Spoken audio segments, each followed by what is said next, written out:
नमस्कार, मी स्नेहा. आपण पाहताय साम टीव्ही महाराष्ट्र कॉलिंग या आमच्या विशेष कार्यक्रमात आपलं स्वागत. लग्नाविषयीचे प्रश्न आपल्या सगळ्यांच्याच मनात असतात आणि त्याविषयीच आज आपण चर्चा करणार आहोत. आणि यावर चर्चा करण्यासाठी, मार्गदर्शन करण्यासाठी आपल्या स्टुडिओत आलेले आहेत सुप्रसिद्ध ज्योतिष आणि वास्तुतज्ञ, ज्योतिर्विद आणि वास्तुतज्ञ पंडित शिवकुमार श्री. सरांचं स्वागत करूया. सर, स्वागत तुमचं. चर्चेआधी पंडितजींविषयी जाणून घेऊयात एका व्हिडिओच्या माध्यमातून. ज्योतिर्विद वास्तुतज्ञ पंडित शिवकुमार श्री. शिक्षणानं इंजिनियर असलेली ही व्यक्ती गेली 2.5 दशकं म्हणजेच 24 वर्षांहून अधिक काळ राज्यातल्याच नाही तर देशापरदेशातील नागरिकांना ज्योतिष आणि वास्तूचं शास्त्रोक्त महत्त्व सांगत मार्गदर्शन करत आहे. पंडित शिवकुमार श्री हे 12 ज्योतिर्लिंगातील श्रीशैल्यम या जगतपीठाचे वंशज आहेत. 16व्या शतकापासून पंडितजींच्या घरात अध्यात्माची परंपरा आहे आणि त्याचे पुरावेही ग्रंथ पुराणांमध्ये आढळून येतात. ज्योतिष आणि वास्तू या विषयातील त्यांच्या कार्याची दखल घेत त्यांना आतापर्यंत भारत आणि भारताबाहेर 15 विविध मानाच्या राष्ट्रीय आणि आंतरराष्ट्रीय पुरस्कारांनी गौरवण्यात आलं आहे. यातील सर्वात मानाचा सन्मान म्हणजे देशाच्या माजी राष्ट्रपती सौ प्रतिभाताई पाटील यांच्या हस्ते पंडितजींचा झालेला गौरव. आज पंडितजींचं पुण्यात भांडारकर रोड येथे मुख्य कार्यालय आहे.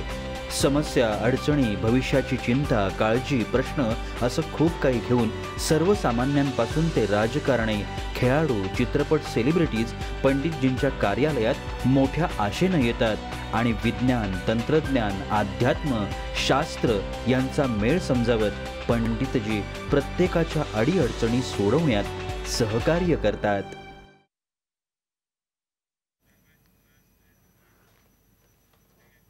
तर तुमच्या मनात सुद्धा आजच्या विषयाला अनुसरून काही प्रश्न असतील किंवा तुम्हाला सुद्धा तुमच्या कुंडलीविषयी आणखी काही जाणून घ्यायचं असेल, तुमच्या मनात काय आहे ते तुम्हाला सरांना विचारता येईल आणि त्यासाठी आमचा स्टुडिओ क्रमांक लिहून घ्या. आमचा स्टुडिओ क्रमांक आहे 022-693-0244. चला तर मग आता चर्चेला सुरुवात करूया. पंडितजी, सगळ्यात आधी ज्या घरात लग्नकार्य होऊ घातलेलं आहे किंवा ज्या घरातली मुलं लग्नाला आलेली आहेत, तर अशांचा एक प्रश्न सगळ्यात आधी असतो, तो म्हणजे माझ्या मुलाचं करिअर छान चाललंय, तो हुशार आहे, देखणा आहे किंवा मुलगी पण चांगली आहे, सुंदर तरुण आहे, पण लग्न जमत नाहीये, मंगळ नाहीये, तरी पण जमत नाही लग्न, असं का होतं? बरोबर आहे. नमस्कार. आजचा हा शो स्पेशली या संबंधी लग्नासाठीचे प्रश्न विचारू शकता. तुम्हाला मी एक फ्रेम दाखवतो, त्यावरनं तुम्हाला कळेल.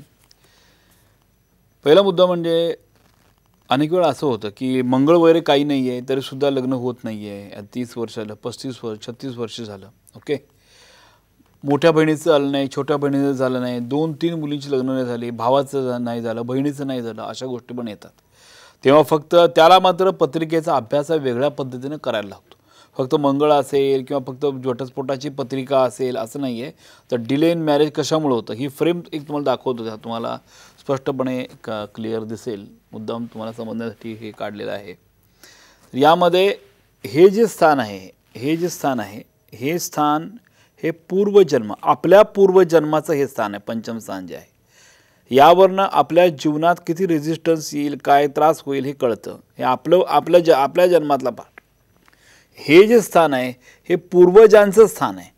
पूर्वजांनी जर काही प्रॉब्लेम, तुमचे पणजोबाचे वडील, त्यांचे वडील, त्या दरम्यानच्या काळात त्यांना काय तर प्रॉब्लेम जीवनामध्ये जर क्रिएट झाला असेल तर या ठिकाणी स्ट्रेट वे तुम्हाला हे दिसतं आणि ह्याच्यावरून तुम्ही आकलन करू शकता की तुमची लग्न का ठरत नाही किंवा का डिले लग्नासाठी होतो. याचं निराकरण केल्याशिवाय लवकर लग्न ठरत नाही. अनेक लोकांचं मी असं केलं, लग्न पण वेळेवर झालेली पण आहेत. मग इथं मंगळविणं काय नसताना. ओके, आता लग्ना या दृष्टिकोन पत्रिका जेव्हा बघतो हे लक्षात घ्या की हे पती आणि पत्नी, हे नवरा आणि बायकोचं स्थान आहे. हे किती क्लिअर आहे त्यावर डिपेंड आहे की तुमचं लग्न कसं होणार. या ठिकाणी मंगळ आहे, राहू आहे, केतू आहे, शनी आहे, शनी मंगळ युती आहे, रवी मंगळ युती आहे, तर मात्र काही ना काही प्रॉब्लेम गॅरंटेडली येतात. हे सुखस्थान आहे. जीवनामध्ये जे काय तुम्हाला सुख, जमीन जुमला, प्रॉपर्टी, घर आहे, बायकोचं सुख आहे, प्रॉपर्टीचं सुख आहे, तुम्हाला मिळणारी वडिलोपार्जित प्रॉपर्टी आहे, संतान आहे, हे सगळं ह्याच्यावरनं. सुखामध्ये तर वाईट ग्रह आला की तुम्हाला काही ना काही प्रॉब्लेम येतो. आणि हे जे आहे द्वितीय स्थान हे आहे कुटुंबस्थान, म्हणजे तुम्ही तुमच्या कुटुंबात किती सुखी आहात किंवा एखादी मुलगी लग्न होऊन ज्या घरात जाणार आहे हे ते स्थान आहे. तर हे स्थान किती चांगलं आहे, मजबूत आहे, त्यावर पण डिपेंड असतं की त्या मुलीला किंवा मुलाला लग्नाला रेजिस्टन्स किती होतो. किंवा ज्या घरात आता आहे त्या ठिकाणी पण लग्नाच्या अगोदर पण वाद होत राहतात, लग्नानंतर पण वादविवाद किंवा सुख न मिळणं हे या स्थानावर डिपेंड आहे. हे झालं तुमचं. आणि खालचा जो पार्ट आहे हे मंगळ पत्रिका म्हणजे काय, इथं लिहिलेलं आहे 12 घरामध्ये मंगळ इथं असेल, कुणाच्याही पत्रिकेत जन्मलग्नामध्ये मंगळ इथं असेल, मंगळ इथं असेल, मंगळ इथं असेल, मंगळ इथं असेल, मंगळ इथं असेल, या व्हीमध्ये 5 ठिकाणी जर मंगळ असेल तर ही मंगळाची पत्रिका तयार होते. हे सिम्पल लॉ आहे, खूप मोठा लॉ नाही आहे. काही लोक ते एवढंच नॉलेज दाखवतात मंगळ आहे तुम्हाला म्हणून घाबरवतात, तर घाबरायची काही गरज नाही आहे, हे लक्षात घ्या. तर तुम्हाला मी जे दाखवलं आहे अवलोकन करून मग तुम्हाला सगळं स्ट्रॅटेजी वापरून त्याला काय केलं तर हे दोष कमी होतील आणि लग्न सुरळीत चांगल्या पद्धतीनं होईल आणि विवाहामध्ये येणारे अडथळे कसे काय कमी करू शकतो हे त्या स्थानावर असलेले ग्रह, त्यांची दृष्टी किती डिग्रीमध्ये, कुठल्या नक्षत्रात, कुठल्या चरणामध्ये आहे हे बघूनच आपल्याला ठरवता येतं. आणि मी तसे उपाय देत असतो आणि रिझल्ट तर नक्की मिळतो, कारण हे पूर्ण सायन्स आहे, टेक्निकल आहे, सायन्स आहे आणि स्वतः मी एक इंजिनियर असा टेक्निकलीच बघतो.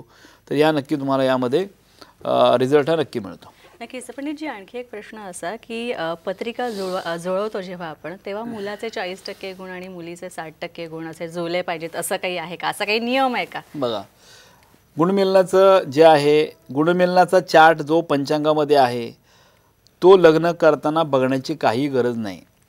ते जे बघून लग्न करतात गुणमिलन, त्या लोकांना ज्योतिषातलं काही कळत नाही असा अर्थ होतो. नुसतं मी जे 0 गुण जुळलेले असताना लग्न करायला लावलं आणि सुखी आहेत, 10-10, 12-12, 15 वर्ष झालेत, काही प्रॉब्लेम आलेले नाही. एक नाडी दोष असलेले बरेच लोक मी लग्न लावून दिले, संतती वगैरे व्यवस्थित आहे. माझ्या आईवडिलाची एक नाडी होती, माझी एक नाडी, माझ्या भावाला एक नाडी दोष आहे, काय नाही, सगळ्यांना संतती आहे, काही प्रॉब्लेम झालेला नाही. ओके, मृत्यूशराट काही प्रॉब्लेम येत नाही. ओके, आता 40 पण एक लक्षात घ्या, एखाद्या मुलाला कसं आपण म्हणतो की 10वीला मराठीला एवढे पडले, गणितामध्ये एवढे पडले, सायन्समध्ये एवढे पडले, क्युम्युलेटिव्ह किती पडले, गणितमध्ये 90 पडले, मराठीमध्ये 60 पडले, क्युम्युलेटिव्ह किती झाले, हां आता मला 60% पडले बाबा, 75% पडले. असं कसं तुम्ही अवलोकन करता की या मुलाला 10वीला 50% पडले, 90% पडले, बरोबर आहे, मग इंजिनिअरिंग ॲडमिशन घ्यायचं किंवा सायन्सला घ्यायचं ठरवता 12वीला.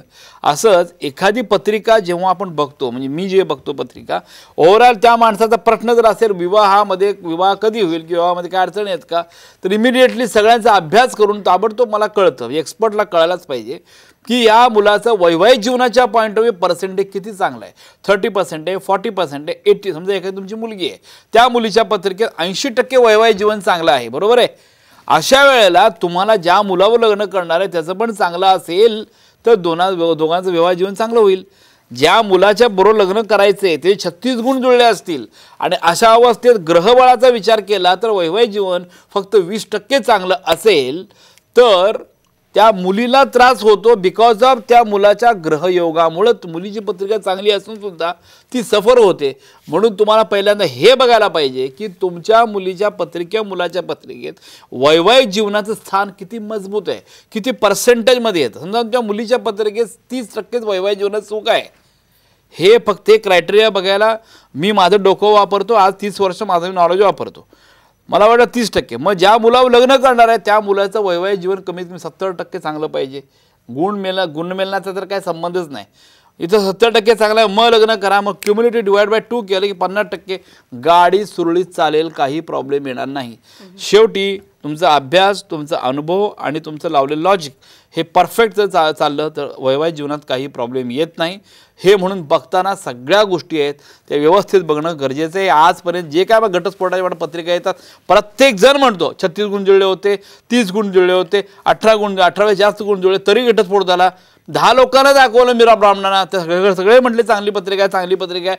मात्र घटस्फोट कसा झाला, कशामुळे झाला, गुणमेलनामुळे झाला. गुणमेलन बघू नका, पॉवर बघा, किती पॉवर आहे त्या पत्रिकेत, की व्यवस्थित मॅच होते का नाही, व्यवस्थित गुण चांगले आहेत की नाही, मग काय प्रॉब्लेम येणारच नाही. नक्कीच. पण जी आणखी एक गोष्ट तुम्ही आता गुणमेलनाचा उल्लेख केला, तर त्याविषयी काय सांगाल? बऱ्याचदा असं होतं की सगळं चांगलं आहे, जुळतंय सगळं, पण गुणमेलन होत नाहीये, गुण जुळत नाहीयेत, म्हणून स्थळ नाकारलं जातं. याविषयी काय सांगाल? हे तुम्हाला कितपत योग्य वाटतं? नाही, ते चुकीचं आहे. मी पूर्वीपासून म्हणते गुणमेलन बघू नका आणि ते विचार करू नका. ते गुणमेलनात मी किती वेळा दाते पंचांगाला ते दाते जे त्यांना पण मी टी व्हीला 10 वेळा सांगितलं आहे की या महाराष्ट्रात जर कुठंही जर वैवाहिक जीवन चांगलं व्हायचं असेल तर तुमचं पंचांग अतिशय उत्तम आहे. पंचांगाला मी काहीही नाव ठेवत नाही, तेवढा माझा अधिकार पण नाही आहे. मात्र गुणमेलनाचं पान तेवढं काढून टाका, म्हणजे सगळे सरळ येतील आणि त्यांना आपोआप अभ्यास करायला लागेल की आता ह्या दोघांचं लग्नासाठी बुद्धिमत्ता वापरायला लागेल बाबा.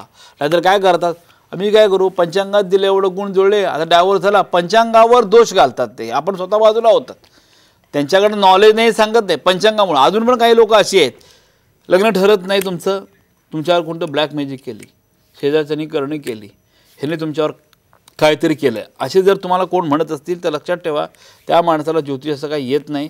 स्वतःचं अज्ञान झाकण्यासाठी काही ना काही असे ब्लेम करायचे की ज्यामुळे माणूस डायव्हर्ट होईल आणि त्यामुळे लग्नामध्ये नक्कीच त्यामुळं डायव्हर्ट होऊन आता ज्या ज्योतिष काळात तो महान ज्योतिष आहे त्याने कसं परफेक्ट सांगितलं, या माणसानं आमच्या घरावरची करणी केली म्हणून लग्न होत नाही. त्याचं अज्ञान वाचवण्यासाठी हे खोटं बोलतो. हे वैज्ञानिक युग आहे, त्यामुळे या दृष्टिकोनातून विचार करून बुद्धिमान, व्यवस्थित, टेक्निकल परफेक्शन असल्या माणसाकडे जाऊनच तुम्ही हे लग्न करू शकता. गुणमेलनाचा विचार अजिबात करू नका. अनेक लोक आमचं राक्षसगण आहे, आमचं योनीचा हा प्रॉब्लेम आहे, मलाच सांगतात.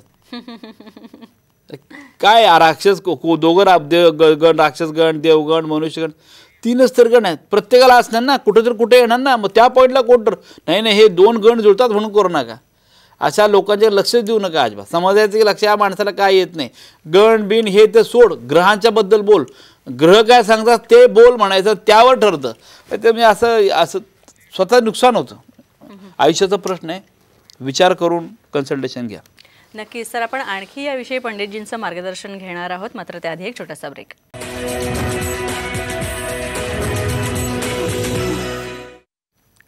तर ब्रेकनंतर पुन्हा एकदा आपलं स्वागत. खरं तर पंडित शिवकुमार श्री यांच्याकडे अनेक जण येत असतात, अनेक विवाहिक तरुण तरुणी येत असतात, त्यांचे आईवडील येत असतात आणि आपल्या पाल्याच्या विषयी योग्य ते मार्गदर्शन त्यांच्याकडनं घेत असतात. त्यांच्या काही प्रतिक्रिया आपल्याकडे आहेत, त्या पाहूया. नमस्कार, मी शीतल गोपाळे, मी अहमदनगरवरून बोलते. मी माझं शिक्षण BE कम्प्युटर झालेलं आणि मी आता सध्या IT काम करते पुण्यात. माझा issue actually marriage related issue होता आणि माझ्या रिलेटिव्हनेच मला इथल्या सरांचा रेफरन्स दिला. तर त्यांच्या रेफरन्सप्रमाणे मग मी सरांना भेट दिली आणि माझे मॅरेजचा इश्यू त्यांच्यासमोर मांडला. तर त्यांनी मला खूप चांगल्या प्रकारे गाईड केलं. त्यांनी बऱ्याच गोष्टी सजेस्ट केल्या, लाईक रेमेडीज पण दिल्या आणि स्टोन पण सजेस्ट केले, पुष्कराज, मोती आणि आणखी घरातल्या वस्तू मी घेतलेल्या, इच्छापूर्ती, गणपतीचं यंत्र जे आहे. तर सरांनी सांगितल्याप्रमाणे मी सगळ्या गोष्टी फॉलो केल्या, सगळ्या रेमेडीज पण वापरल्या किंवा केल्या. तर मला त्याचा खूप चांगल्या प्रकारे फायदा झाला माझ्या लाईफमध्ये. आता सध्या म्हणजे 3 वर्ष झाले त्या गोष्टीला, पण आता माझं मॅरेज लाईफ खूप चांगल्या प्रकारे चालू आहे, हॅपी लाईफ चालू आहे आणि सगळ्या गोष्टी सॉर्ट आउट झाल्या. तर मी तुम्हाला हे सजेस्ट करेल की जसा मला सरांच्या गायडन्सचा फायदा झाला तसा तुम्हालाही नक्कीच होईल. तुमच्या लाईफमध्ये काही इश्यूज असतील, फायनान्शियल रिलेटेड, हेल्थ रिलेटेड किंवा मॅरेज रिलेटेड, कुठलाही तुमचा काही प्रॉब्लेम असेल तर तुम्ही सरांना अवश्य येऊन भेटा, ते तुम्हाला गायडन्स करतील आणि जसा मला फायदा झाला तसं तुम्हालाही नक्कीच होईल. नमस्कार, माझं नाव प्रियांका कासार शिंदे. मी 2003मध्ये सरांकडे आले होते. मला माझे एक रिलेटिव्ज आहेत, त्यांनीच सरांबद्दल सुचवलं होतं. तर माझे आई वडील आणि मी, आम्ही 3 जण सरांकडे आलो होतो माझं करिअर आणि लग्नासंदर्भात गायडन्ससाठी. तर त्यावेळेस सरांनी करिअर आणि लग्न हे दोन्हीबद्दल जो गायडन्स केला त्याप्रमाणे सगळ्या गोष्टी झाल्या. लग्न झाल्यावर मी इंदोरला होते. आता 2 वर्षापूर्वी मी परत पुण्यामध्ये शिफ्ट झाली आहे मुलाच्या एज्युकेशनसाठी. तर 2003मध्ये सरांकडे मी आले होते. त्यावेळेस सरांनी काही स्टोन, काही यंत्र याबद्दल गायडन्स केला होता. त्या गोष्टी मला त्यांनी यूज करण्यासाठी सांगितल्या, त्याप्रमाणे मी त्या केल्या. रेमेडीज पण सरांनी त्यावेळेस सांगितल्या होत्या, त्या रेमेडीज पण मी केल्या. करिअर संदर्भात सरांनी जो गायडन्स केला होता त्याप्रमाणे आज माझं MCOM MBA झालेलं आहे आणि मी एका वेल नोन ऑर्गनायझेशनमध्ये HR मध्ये चांगल्या पोस्टवरती काम करते. तर तसाच जो विचार माझ्या डोक्यात होता. तर मुलाची आता 12वी झाली आहे आणि 12वी झाल्यावर सरांकडे मी गायडन्ससाठी आले.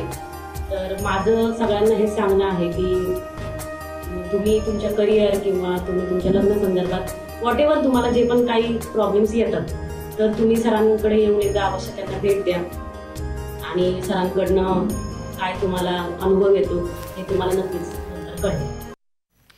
पंडितजी यांतर आणखी एक प्रश्न असा की बऱ्याचदा आता पंडितजींकडे आपण एखाद्या ज्योतिषाकडे जातो आणि असं सांगितलं जातं की 5 वर्ष आता लग्नाचा योग नाही आहे, त्याच्यामुळे कुठल्याही हालचाली करू नका. तर याविषयी काय सांगाल? खरं चांगला प्रश्न आहे, कारण मला असे लोक भेटतात. माझ्याकडे येतात ऑफिसमध्ये, त्यांनी सांगितलं की आता वय मुलीचं 26 वर्ष आहे, 31 वयापर्यंत लग्नाचा योग नाही, पण 28 वर्षापर्यंत लग्नाचा 5 वर्ष. आणि सगळ्यात महत्त्वाचं म्हणजे काय, हे प्रेक्षकांनी किंवा जे लोक असे बोलतात त्यांच्याकडे बिलकुल लक्ष देऊ नका. हे आलोय कशात तुमच्याकडे, लग्न कधी होईल, लवकर होईल ते बघण्यासाठी. तुम्ही 5 वर्ष लग्न होणार नाही म्हणजे हे त्या माणसाला ज्योतिषात काय कळत नाही. आधी लक्षात ठेवा. डॉक्टरकडे गेलो समजा आपण, डॉक्टर म्हटलं तुम्हाला काय आजार आहे, हां ठीक आहे, ताप आला आहे का, ओके, 15 दिवस 20 दिवस ताप जाणार नाही. मग आलो कसे तुझ्याकडे, काय आलो कसे तुझ्याकडं, ताप आला म्हणून आलो ना, औषध द्या. बाकी काय 15 दिवसात काही वेळ नाही आपला, 2 दिवसात व्हायला माझा आजार क्लिअर व्हायला पाहिजे. नाहीतरी असं घरी बसलो असतो ना, इथे यायची काय गरज आहे मग. म्हणून कुठलंही कार्य काय, ज्योतिष तज्ज्ञ वास्तुज्ञ कार्य काय की आलेला जो असेल व्यक्ती, क्लायंट जो असेल व्यक्ती असेल, तो एक अशा आशा धरून आलेला असतो की इथे गेल्यानंतर मला 100% काम होणार बाबा, म्हणजे 5-6 महिन्यात 7-8 महिन्यात मॅक्झिमम लग्न होणार माझ्या मुलीचं वगैरे. ओके, तेवढा अश्युरन्स आणि ताबडतोब तुम्ही त्या पद्धतीने त्याला उपाय देऊन ते केलं पाहिजे. लहान लोकांनी महत्त्वाचं, काही लोक येतात नुसतं येतात बघायचं, हां करायचं, उपाय करायचे नाही, काय नाही उपयोग होणार. उपाय अतिशय, आता जे व्हिडिओ बघतात तुम्ही, या लोकांनी उपाय केले म्हणून तर ते त्या ठिकाणी एवढ्या कमी वेळात सक्सेस त्यांनी मिळवला आहे आणि कमी वेळात या पोझिशनला ते आले. 2003चा आता व्हिडिओ तुम्ही बघितला त्या पद्धतीनं. म्हणून जे काय मी सांगत असतो ते अभ्यास 30 वर्षाच्या माझ्या अभ्यासातून अनेक हजारो लोकांच्यावर प्रयोग केल्यानंतर जे सक्सेसफुल जे रेमेडीज आहेत की जे मी स्वतः वापरले, तेच मी तुम्हाला परफेक्ट सांगतो की ज्यामुळं बऱ्यापैकी गॅरंटी होऊन जाते की हे तुम्हाला यश हे मिळालंच पाहिजे. त्यामुळं कुणी असं म्हणत असेल 5 वर्षाने 8 वर्षानं होईल, उठून जायचं लगेच, थांबायचं नाही तिथं. नॉलेज काहीच नाही असं समजून घ्या. नक्कीच. पंडितजी, बऱ्याचदा असंही होतं की मुलांचं वय नसतं लग्नाचं, पण तरीही उत्सुकतेपोटी काही आईवडील येतात, ती तुमच्याकडे येत असतील अनेक जण असे की ह्याचं वैवाहिक जीवन कसं असणार आहे किंवा लग्नानंतरचा जोडीदार कसा असणार आहे हे विचारायसाठी येत असतात. तर तुम्हाला काय वाटतं, केव्हा योग्य वेळ आहे तुमच्याकडे यायची आणि पत्रिका दाखवण्याची लग्नासंबंधीची? बरोबर आहे. हे सिंपल गोष्ट तुम्हाला विचारतो, जेव्हा मुलगा तुमचा 7वी 8वीला जातो तेव्हाच कोणी आई वडील जे असतात ते प्लॅन करतात की माझ्या मुलगाला काय होणार, डॉक्टर करणार, इंजिनियर करणार, काय करायला पाहिजे काय नाही. मग त्या पद्धतीने मग सायन्सला घातलं पाहिजे, कॉमर्सला घातलं पाहिजे, हे 8वी 9वीला ठरवतात.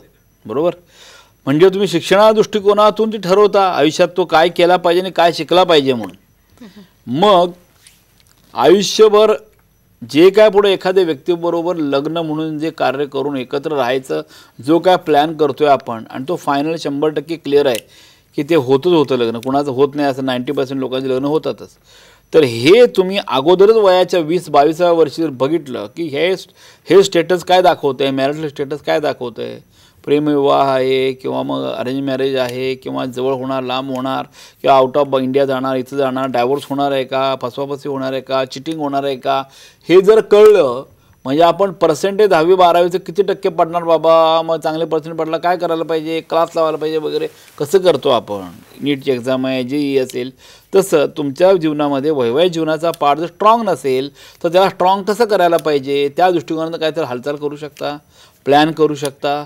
मग आता करिअरचा विचार करायचा, जॉबचा करायचा, आता लग्नाचं बघायला पाहिजे ते विचार करू शकता. अशा बऱ्याच गोष्टी आहेत की एक अवलोकन करून त्याचं प्लॅनिंग करण्यासाठी प्रत्येक आईवडिलांनी वयाच्या 22 दरम्यान अगदी 8-10 वर्षात बघितलं चालतं, पण एकदमच 30व्या वर्षी होतच नाही लग्न, 32 वर्षाला होतच लग्न, आता काय करू करण्यापेक्षा अगोदरच करा, म्हणजे तो प्लॅन सक्सेस होऊन मॅरिटल लाईफ अतिशय उत्तम होईल. नक्कीच अतिशय सुंदर अशी चर्चा चाललेली आहे. पण एक आनंदाची बातमी इथे मला तुम्हाला सांगायची आहे, ती म्हणजे आपले ज्योतिर्विद आणि वास्तुतज्ञ पंडित शिवकुमार श्री यांची नियुक्ती जी आहे ती हिंदू स्पिरिच्युअल अँड सर्व्हिस फाउंडेशनचे महाराष्ट्र राज्य आध्यात्मिक विभागाचे उपाध्यक्ष म्हणून त्यांची नियुक्ती झालेली आहे.